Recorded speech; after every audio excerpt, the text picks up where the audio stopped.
It's Monday, November 10th, and this is Tech Talk Today. My name is Angela. And my name is Chris. Good morning, Ange. Good morning. Nice intro. This is a faux Tech Talk Today. Yes, it is. Hence the Angela intro. A faux talk today, yes. And you've collected all the links. Yep. And you've assembled an army in our Mumble Room. Time-appropriate greetings, Mumble Room. Upper two-thirds. Hey, time-appropriate greetings. Hello. I am marching here like part of the army. I am a sergeant. Okay. Or All right. something. All right, Sergeant, and the rest of the troops. You ready for our first story? This one's a big one. This one's rocking everything. It is one of the top faux stories of the week. It is. Pepsi is testing out a Doritos-flavored Mountain Dew, which likely means the end is near. Yep. I Now, agree. what do you have right here, Ange? What are you holding right here, right now? What do you have right here? Can I see this here? So for those of you watching the video version, Angela just handed me one of her morning daily Mountain Dews that she has. You can see here's it compared to my face. Yes, it's literally this big. Yep. It's about as big. Anyways, it's a big Mountain Dew. Yeah. What do you think about a Doritos flavored Mountain Dew? I would Chris, not. you look like you're ready to make love to that Mountain Dew. I kind of feel like I need to be honest with you. I would not drink a Doritos Mountain Dew. All right. Anybody in the Mumble Room crazy enough to try a Doritos Mountain Dew? No.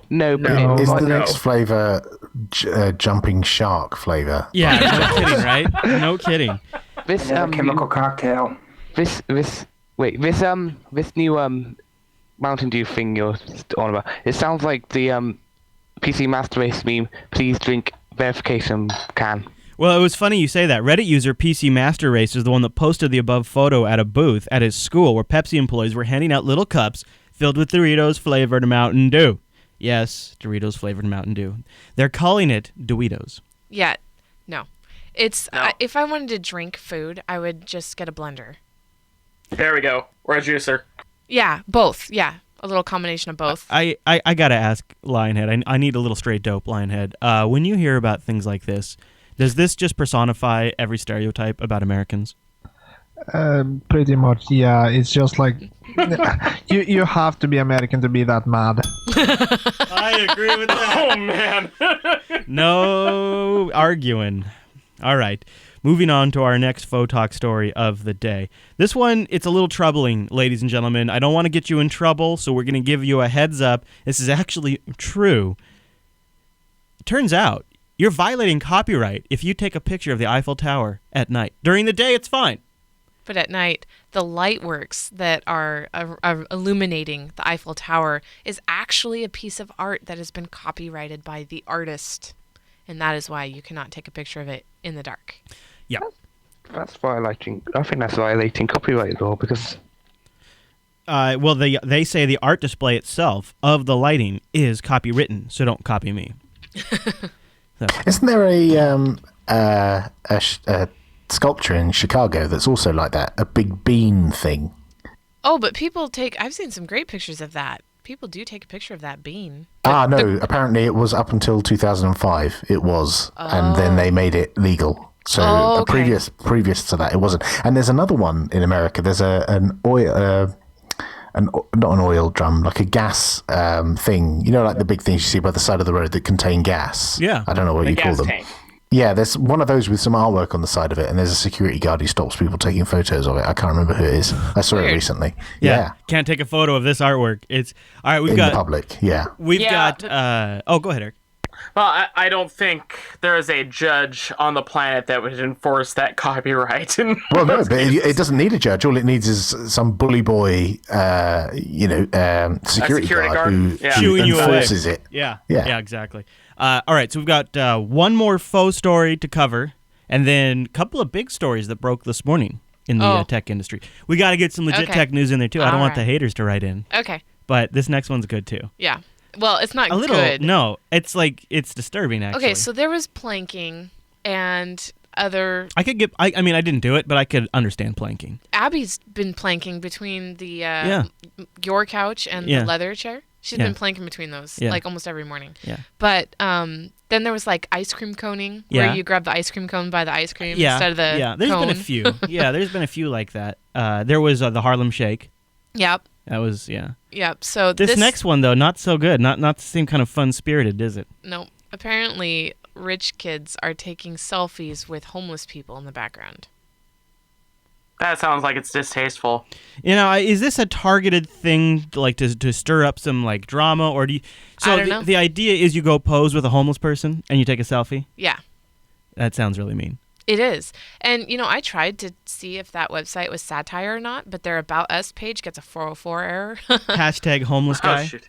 So this could be, this could be nothing, but it could be. I don't know. This is like, we'll see if this actually is a thing or if it's just like a couple of people on Instagram being dicks. Yeah. Yeah, but that's exactly what happened with planking. Planking wasn't a thing until stupid people picked up on someone actually saying, "Hey, this is planking," and now idiots everywhere do it. Well, Actually, it was a exercise technique before that.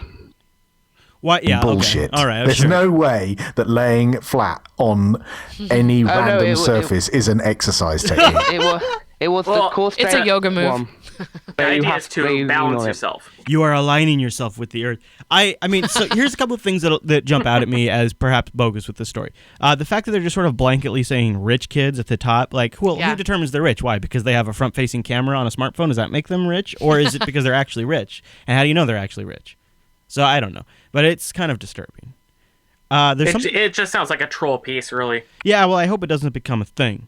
Angela's on the scene for us. Okay, we got a couple of big tech stories that broke this morning that we'll dive into more during the week. But first, I want to mention the Patreon page. We haven't moved much in the last week. Nope, but that's okay.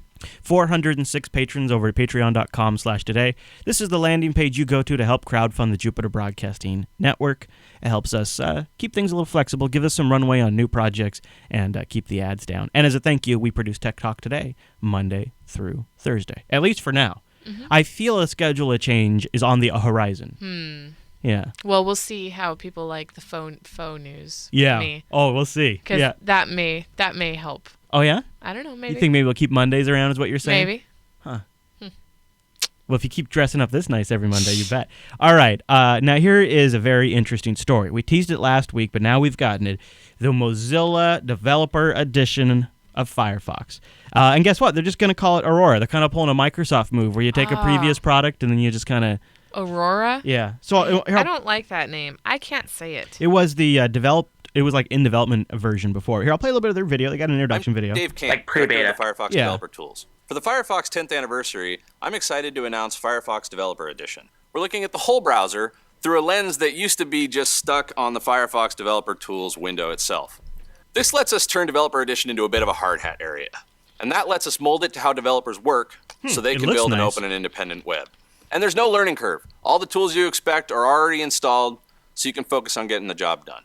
The first thing you're going to notice is the new theme.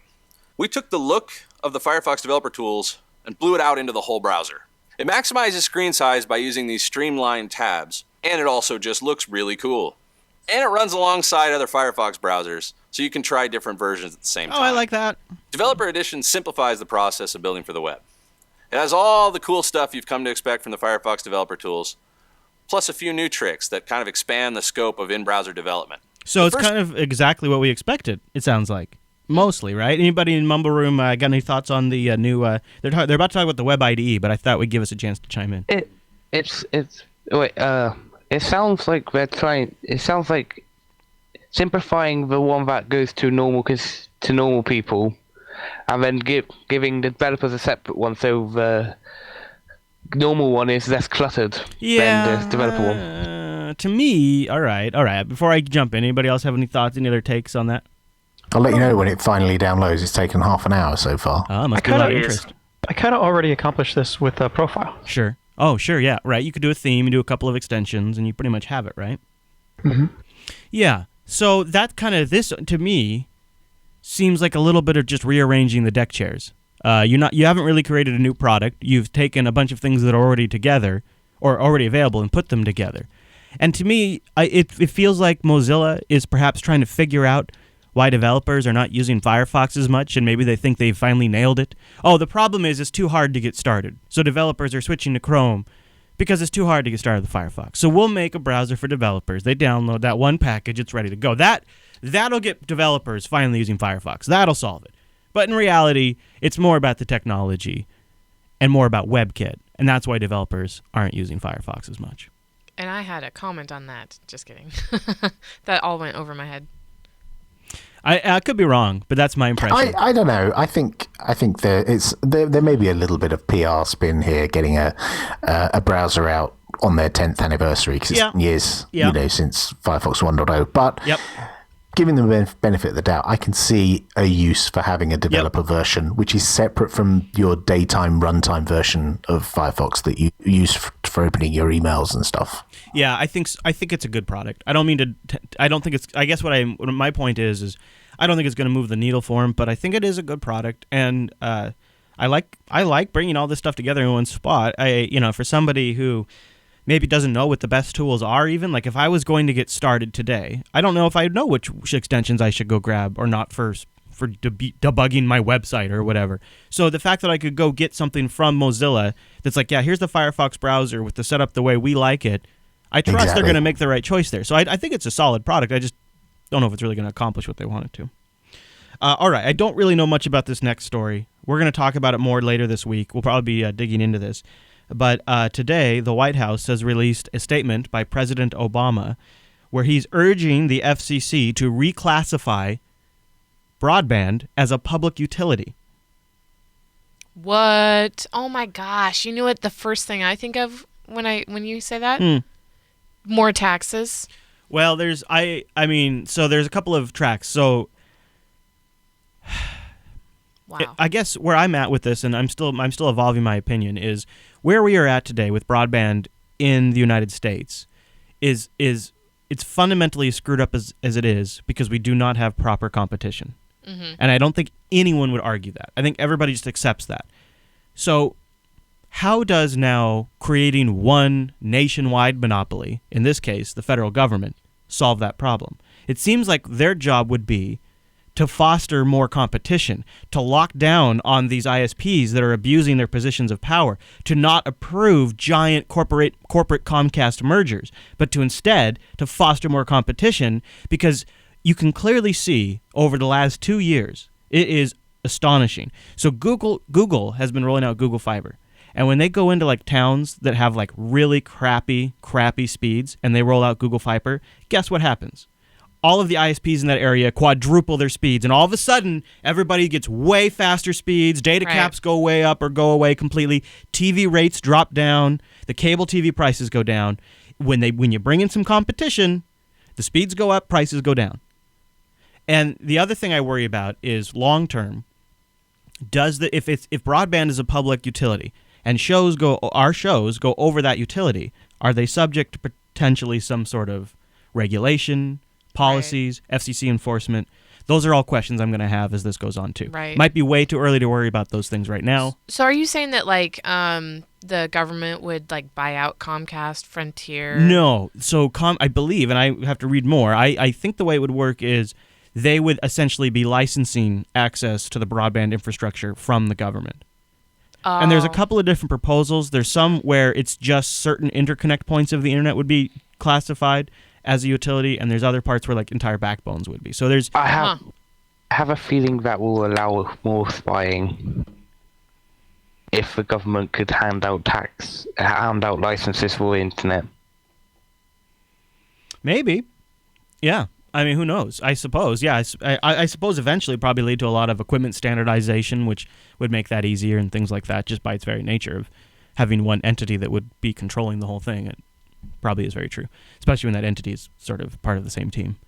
I don't know. It's a lot to process because the other thing to think about, so we just talked about the worst case stuff, right? Mm-hmm. But the other thing to think about is the current system sure as hell is not working very well. Yeah. Right?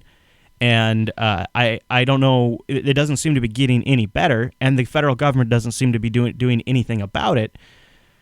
It just feels like they've been complicit in getting us to the state where we're at with broadband, and now they're going to come in and be the solution.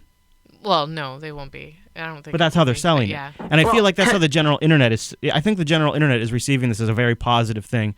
And I'm not saying it's not, but I'm saying I think we do have some concerns to think about too. So to clarify, does that mean that the government is going to take over all administration and everything of broadband? because it sounds to me like they're just going to regulate how the companies that already exist are doing it, as opposed to taking over. I think that's his proposal. So there's like 3 right now, right? So we don't know which one or if they'll go with any of them. And I think you're right about his, because his is like specifically it's around a policy thing, like a policy of no blocking, a policy of no throttling, increased transparency, whatever the hell that means, and no paid prioritization. For their infrastructure lines. Now, that sounds like that's not going to be implemented at a technical level. That sounds like it'd be implemented at a policy level, and if those companies violated it, there would be like some sort of remediation process that may or may not work. And I'm sure there's some fine print that involves 3 letters, NSA. Yeah, no kidding, right? In Slovenia, most of the broadband is owned by Slovenia Telekom, that is state-owned. And we have, I don't think if you could call it competition, but there are companies that rent broadband from Telekom Slovenia, and all of them have their own caps and sure. You know what? Yeah, sure, yeah. And the other that is not owned by Telekom Slovenia, it's on public fiber. Let's say for my house, it's through my cable company that offers to rent others that fiber to bring me internet. Right. That's and I know, by the way, I know that I won't try to talk about this too much because I know it's a U.S. specific thing and not all of you are in the United States. It turns out I've learned that recently. Actually, if you listen to the audience, apparently you've never learned that. Any other final thoughts on this topic before we move on? Well, on what you're saying, it doesn't really affect other people. It kind of does affect some countries, because some countries might try and copy America in this. Sure, I could see that too. Yeah, it's definitely going to set a precedent that people can choose to or not to follow. All right, so we'll have links with more information, and we'll continue analysis throughout the week because there's more stuff posted. I just saw it this morning as we were coming to the studio, so I wanted to talk about it on the show today. TechTalkToday.reddit.com would be somewhere you could go to leave us a story or comments or votes, or if you see something developing with this net neutrality or you have an opinion, you can just do a feedback thread. TechTalkToday.reddit.com. Now, are you going to be here tomorrow? No. Okay. Right, yeah. Yeah, it's kind of a weird day tomorrow for us. But I will be. Yep. I'll be here, and hopefully the Mumble Crew will be joining me, jblive.tv, 9 a.m. Pacific, noon Eastern. I'd love to have you join us live if you can. Today at jupiterbroadcasting.com. That's the email address. Why don't you send us a frickin' email? Huh? Yes. And populate that subreddit, really. Yeah, get up in there. All right, so last week we did a Nintendo theme. I don't know why. I don't really have any reason other than I found a bunch of great clips. I was thinking this week, an Intel theme. You like that? Did you? Nice. That's a high fidelity Intel too. Here, check that out. I'll turn it up a little bit. Hear how good that sounds? Right? Get some chords up in that business. Yep. So that's Intel of today. So I'm going to try and attempt to loosely progress us through the Intel timeline throughout the week. And so we're going to start with a commercial that used to have to promote the benefits of choosing an x86 processor over the others, which I thought was kind of funny. So here we go. We'll see you back here tomorrow. Enjoy the Intel ad. Would you ever think somebody'd say that? This symbol No. outside means you have the standard inside that an entire library of software has been written to.